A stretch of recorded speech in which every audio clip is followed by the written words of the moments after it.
If you have all lions, you may not even get anything done because you're going to be fighting over who's in charge.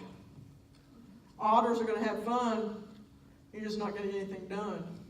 And there's always some legality issues with when you don't. You know. In high school, our otter friends got us detention. In college, it was either the emergency room or jail. Sometimes both. And they're sitting there. Next time, it's like, no, I'm not doing everything ever with you again. You're crazy. We want to be able to have a perfect blend of all four personalities. That's where my flexible response comes in. And I do this so I can be the best version of me if I'm going to help other children, help my children and other mothers make sure that their children are the best version of them. You know, there's a reason why we're not all the same. It would be really boring in life if we were. And there is a divine design in this. And so, you know, it's foolish for us to just think we know better. So the fact that you're here and want to learn about these personalities means that you're looking for some self-awareness, but most importantly, that careful observation so I can figure out the rest of the village and maybe help other families, because our community is only as strong as its most crisis-ridden family. And because of the parallel process, what goes on in other families does impact our family. So are we going to take a break, or are we going to just go right into questions? I think we could just go right into questions. Okay. That. The order plays into the personality types. No, but kind of. And I say kind of because we socialize. Our firstborn, we have certain expectations. We treat them like a lion no matter what they are, which can help as long as I'm cultivating, not masking. Okay? Now, if that firstborn happens to be female and our second one is male, then that's like, no, you're not the lion. Turns out he's the lion. And he could be the golden. And so every day I get put on this mask and I put on this costume and I try to be something you think I am. That middle child, the middle child that has a natural golden personality, we don't even, it's like, oh, wow, you're not as screwed up as most middle kids. Right? But the middle child who's a strong lion personality, especially if they follow some goldens or otters, then it's like, the middle kid. Oh, gosh. Oh, they are really, really challenging. Oh no, it's because you are treating a lion like they're not supposed to be in charge, or they don't have leadership qualities. And even strong leaders need to learn how to follow some too, right? And so birth order, a lot of that has to do with the way we socialize them. Our flexible response, you see how that careful observation and flexible response, if they're working in concert with each other, you have a lot less birth order issues in families, is what I've seen. Okay. Well, just because my oldest is definitely lion. I have all Okay. girls. Okay. But, Little pink too. mm-hmm. Okay. I had a blue one. But so I was just wondering, like, if because she's the oldest, she's more inclined to be a lion. Yeah, because we socialize them. You got to take care of your siblings. Yeah. Right? The expectations are there. And see, children want to meet our expectations, how low or how high, how on target that they might be. And there's nothing wrong with wanting that oldest to be, in charge, to be able to look after the younger ones and be, because we know that the other kids are going to look to that kid sometimes more than us.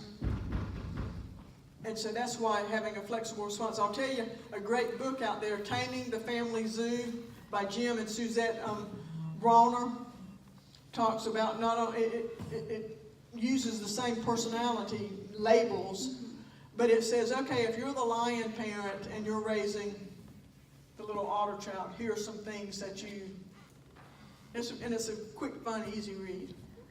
Yeah. Yes? Can you quickly touch on like maybe discipline strategies for some of them? Okay, well, choices work with any kid. But the why behind it, and oftentimes we have to understand the why. Our brains are actually wired for why. And so the lion, I give choices because that helps them know where the boundaries are. The golden, as we said, we give choices so they learn to become capable in making decisions. Choices work best when you give them before there's resistance. If I say, what do you want to drink? And you say, I want Dr. Pepper. And no, you can have milk or juice. Well, I started the fight.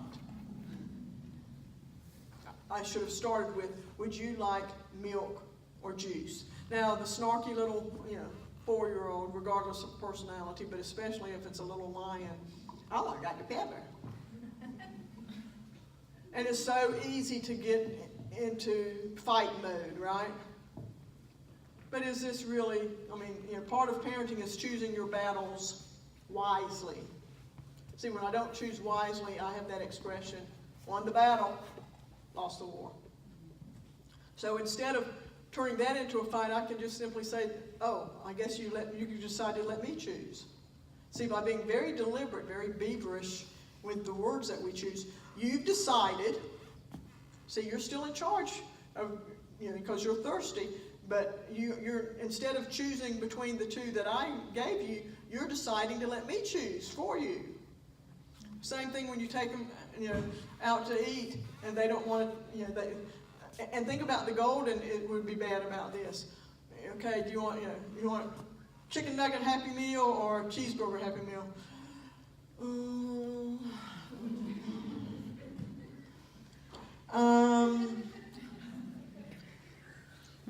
I'll take it's like, great, you have salad. Now, you think a kid staring down a salad at McDonald's 2 or 3 times will learn to make decisions for themselves? Now, can't cave, and you got to make sure grandma doesn't cave. And I can speak about grandmas because I are one. It's real easy in public because they know that you don't want to be embarrassed. Don't they? And so they think the rules don't apply. See, if you tell them, especially if they've heard, and I mean it. How many of you are guilty? And I mean it. See, we think kids hear, and I mean it. And they know, okay, it's business now. That's not what they're hearing. Every neuron in their brain is firing off. And this is what they hear. The adult, the parental, has just surrendered unconditionally. You have won. Take your victory lap.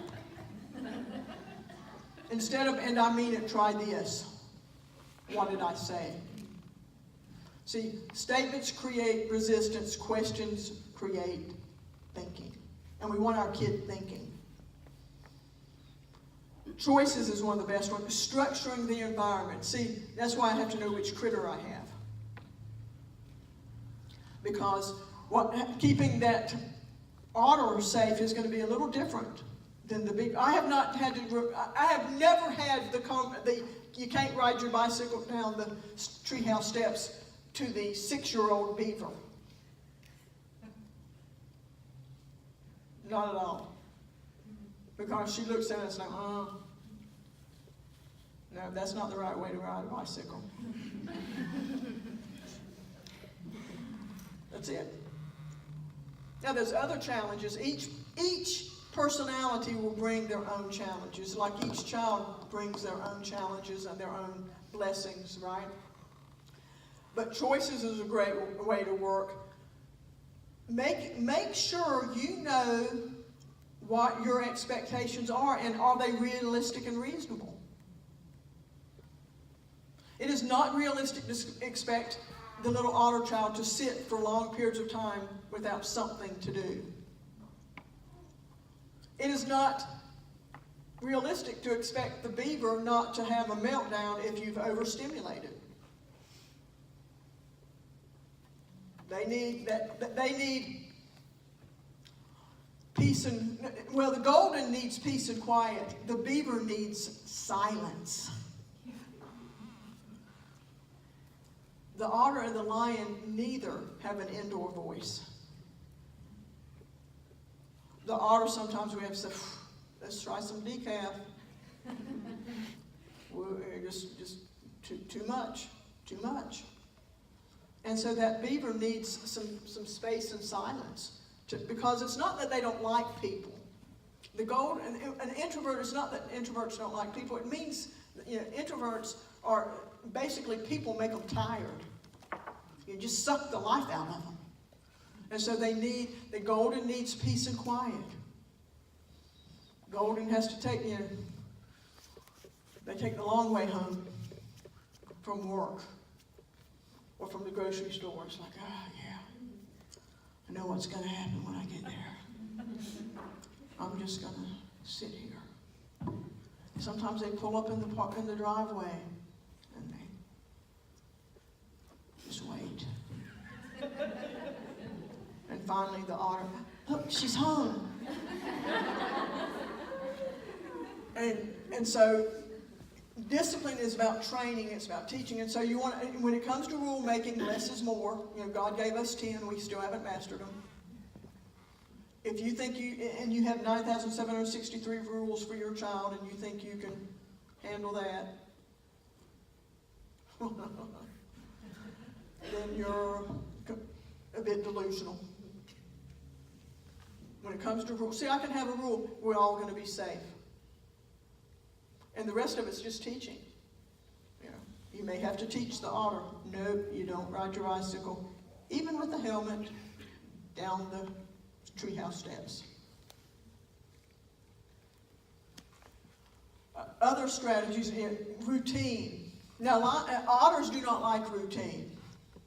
But that's why, hey, we're going to, it's bath, book, bed. Bath, book, bed. And beavers love this. It's like, yes, I know exactly what's going to happen. Goldens like it because they like, like I said, they don't like spontaneity. Otters think, that's boring. Boring will kill you. Although, let me tell you, my 8-year-old otter grandson now knows the cure for boredom is dusting.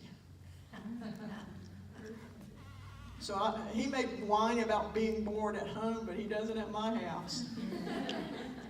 I may even put his little name on the duster next time he comes for a visit. It's like, hey, look what I bought for you. But see, knowing that they're different, I may do the same thing, but it may be a little twist on it. See, I can do the same routine, but I'm not going to read the same book every time. Now with the beaver, they get hung up, and the golden, they get hung up on a book, and you read. We literally read the cover off Pokey Little Puppy when Heath was a little guy. There's little, the book was intact, but the front and the back cover were gone because we read it. I could recite the first 6 pages.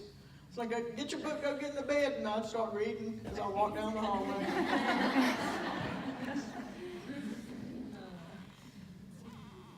But here's the neat thing. See, with the otter, I can just change up the books. We're still doing bath time. Now, I may have different toys. Different colored bubbles, I don't know. Because it doesn't matter what color, because I always pick when you make bubbles. Doesn't matter what color the bubble bath is. The bubbles are always white. Have you ever a kid who say, "Oh, I want this one"? It's like, okay. And then you can always tell they're a little bit disappointed. It's like, these are the same bubbles as last time. Whether it's Leonardo or Little Mermaid, same bubbles. But the brain gets wired. And they hear that bath water.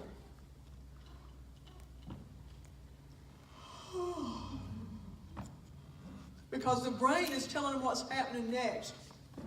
Bath, book, bed. And that's why routines can be so strong. Whether it's bedtime, mealtime, there's in the morning.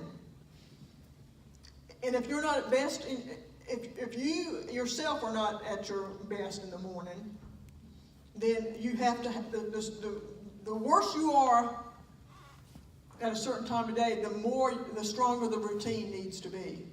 So you can kind of go on autopilot, and the resistance is going to be, because they're going to know what to expect. And since you're brain dead and you don't argue with kids and they say stupid things like it's boring, you can say, "Oh no." Or, like I said, you said enough, it's boring. I've got the fix for boredom. I don't want you to suffer with boredom. We'll dust, because dusting cures boredom. I don't want to dust. Well, then do you have any other ideas? Okay. Because after, when they ask you to do something and if you throw out a really bad idea, they're going to dismiss it anyway. The first one, whether they're a toddler or a teen, they throw away on. So don't waste a good idea the first thing you throw out there. So dusting's a good one. Worst things happen is they take you up on it, and now the house is going to be, about this height. Everything else is going to be a mess. About waist high, house will look good. Of course, I don't dust anymore. I did it once. Stuff all came back. I'm not falling for that. But I would say choices is our best. And you want to do choices before there's resistance. Because choices, the neat thing about choices, they'll work with all four personalities. Now, making a contest sometimes for the lion, understand that the otter, when you tell them to go clean up their room, they're going to make fun. They're not just going to pick the blocks up and put them in the bin. They're going to do 3-pointers. Now the beaver's going to nut up because that's not the right way to do it. And that way you may have to divide and conquer. Okay, you do this and you do this. You have to watch it. You can send your little 4 critters. Okay, when y'all get through with cleaning that playroom up, we're going to get ice cream. And so the lion takes off because it's a contest. Doesn't matter if it was or not, as long as they think it's a contest. And the otter goes back and they make fun out of whatever it is. And of course the beaver pulls out the book to know where everything goes. And the golden is, if you're not watching that golden, the golden's sitting back. Because they're very stealth. They can disappear. When y'all get through, we get ice cream. They know how to do that. And so we have to make sure that they're owning up to their responsibility. And remember, responsibility is taught, not caught. I have to model it, but I have to give them lots and lots of opportunities to be responsible. And when they mess up, they have to pay for their mistake. See, even the strong-willed child knows when you mess up, you have to pay for your mistake. Because they've been born and lived their whole life. Do this or else. And they can else all day long. It's almost like a Seuss book. I can else near, I can else far. I can else in the How something else in the car. Where do you want me to else today? And see, they know, hey, I'm going to do this or else. They're ready to die for it. You're not. They win. Even if you kill them, they're thinking, I win. So you don't want to get into a battle of wills with that, because it's not my job to break their will, it's to mold their spirit. Okay? Other questions? At what age do you feel like you can, like their personalities are almost set, where you go, okay, my kid's a lion. Okay. Actually, at birth, the mold is there. Now, it can be, they're still very malleable. And that's why, because if they weren't, then how would we'd all have to be born balanced, and let's face it, we're not. National Geographic did a documentary a few years back, Mothers of Multiples. And they did a series of these 3D and 4D sonograms, but they did them as videos, not just a cute little picture that we get to post on Facebook. And you can actually pick up personality characteristics in utero. The lion was, it's time to get out of here! The otter, ding, ding, ding, ding, and the golden's back, chill. And the baby, this isn't supposed to be happening. I don't think that's right. So very early on, unlike the love language, a child's primary love language, Dr. Chapman tells us, and you may be till 6 years of age before you can really know what their primary is. And that's why you give them all 5 all the time. But yeah, and so the earlier I know, the easier it is for me to start molding and helping bring them into balance. I'm going to give the golden lots and lots of choices so they can learn to become comfortable being decisive. I'm giving the little lion opportunities to be in charge. If you got that little lion, put them in charge of something. In the morning, they can be in charge, make sure everybody's seatbelt's buckled. Now, by God, the car will not leave till the seatbelts are buckled. If you put them in charge of something, they will own it. Okay? But that way, you're not fighting. Otherwise, you might as well just call a family meeting and say, okay, little Johnny is, in charge. And they may act like they want to be in charge, but they know, there's something in children that know, hey, I can't handle this. It's kind of like the kid on that commercial where the dad says, you want to drive? And you see the little kid go through all these scenarios where they're driving, and he looks at them, and finally it's like, I'm not supposed to be driving. But they're going to test those boundaries because that's their job. If we gave kids their own little business cards, their name would be in a pretty little font. Underneath their official title would be boundary tester. Our strong-willed children would be director of boundary testing. But yeah, as early as, even in utero you can. But do you see why that careful observation? First, the careful observation, I'm watching and seeing what behaviors I'm seeing. But I also have to have some understanding of the personality so I know this is what this means. Okay? So I actually have twins who are on two opposites. Like you could tell. Yeah, from utero, freaking one's frack. like all stretched out, Yeah. chicken, and the other one's like in full position. Mm-hmm. And so one is an otter lion, like I Yeah. literally. And that's a natural blend, lion, otter. Yeah, and the other is golden beaver. That's a natural blend. If you're a lion golden, you're not a natural blend. I'm not saying you're a freak of nature, but that's not a natural blend. Just like the otter, the opposites are not natural blended. And that's where, through cultivation or sometimes survival of the fittest, that can happen. Right. I just don't know how, because I feel myself like demonizing my otter lion a little bit. Like it's But after today, you're not going to do that, right? Huh? After today, you're not going to do that. No, I know. But it's always easy to assume things are his fault. And we all know about assuming. But how do I, sometimes I just have to physically What's the age on here? They're going on 2. Boys, boy, girl, boys? Okay. Well, first of all, little boys, you know, blue critters, regardless of personality, blues are very different than pinks. Blues are, if nothing else, if the platypus didn't prove it to us, blues are just definite evidence that God has a sense of humor. But see, the little one, the Mhm. one that is fetal position all the time, Mhm.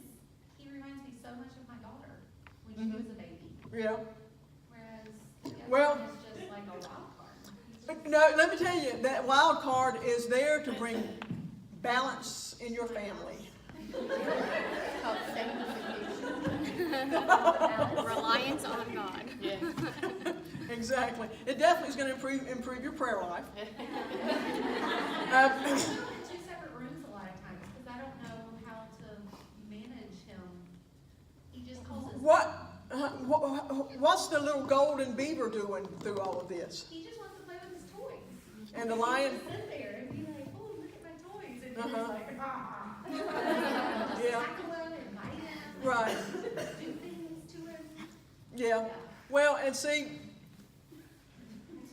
the golden is going to help, and this is our challenge is keeping them both safe while this process plays out. But the golden is going to bring balance to that lion, that roaring, devouring lion, so he becomes more compassionate and can be easy. And the lion is definitely going to toughen up the golden. We just want to make sure that it's not in Cujo mode all the time. And some of that is, and at 3, remember 3, even twins, it's parallel play. It's not playing together. A lot, and I can speak to twindom, if that's such a word, because I are one of those too. A lot of people assume, oh, they're twins. They're, you know, they're the same. No, they're not. And some twins are, you know, have this incredible bond, and others are just typical siblings who, you know, we just try to keep from killing each other. No, Henry can look at him and George will be like, I mean, it's like he knows that Yeah. something bad's gonna happen. Well, and you know what? This is where here, 2 things are going to, you know, you can be proactive in starting to apply love and logic with them, and every time the little lion does something that is inappropriate, there's a cost. He's going to pay for that mistake. There's a consequence for that choice. Because otherwise, if you don't do that, the golden is going to go into perpetual Cujo mode. But now, and I'm not recommending this, but if the only thing that truly scares a lion is Cujo. Because Cujo is a scary, scary critter. Okay, well, Cujo's never come out yet, so. Trust me, my self-esteem becomes a byproduct. So work on the self-control. And you know, that they may, because of their differences, they may never be as close as what you would like them to be. Because for some, I mean, sometimes they're just that way and other times they're not. I don't know why. I've seen it with brothers and sisters. I've seen, you know, when you have brother-sister, fraternal set of twins, sometimes they're very close, sometimes they're not. But lots of choices and lots of consequences if I choose poorly. Do we have time for any more? No. No? We're a minute over. I think that's it then.